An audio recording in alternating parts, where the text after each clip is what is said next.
think relevance, right, is probably one that's probably most applicable in this situation. And I think that is because I think, oftentimes companies, ourselves included, right, got caught up with delivering the same message to the same audience, regardless of where that was being delivered or where that audience was showing up. And one of the things for me that actually really came to light as a result of COVID was we don't actually have the luxury of just pushing content that we want to push to the market.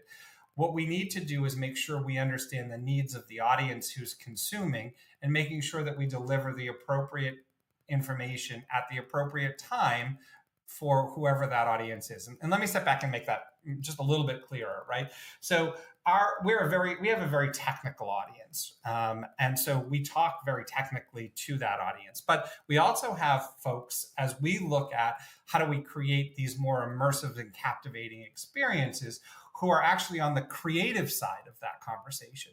So understanding that audience and understanding that if I just gave a bunch of speeds and feeds information to a creative audience as I would an IT audience, I'm going to lose them very quickly. So we have actually had to work on our messaging structure and the way in which we develop that message to make sure that we understand who the audience is, understand what messaging we're delivering in what form factor, right, to which audience, and making sure that it's relevant to them. Creatives want to see outcomes. Creative people want to see, what can I do to wow an audience? And an IT team wants to understand, what is the efficiency associated with this player? What is its uptime? What is, all of those elements to it that are very technical.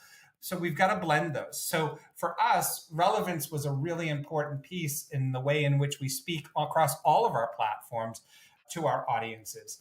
And then I would just tag on to that a little bit by saying that the agile side to that is really understanding and measuring how well is that messaging being received, and then how quickly can we adapt it in the event that we're not getting a lot of the metrics that we're looking to try to achieve.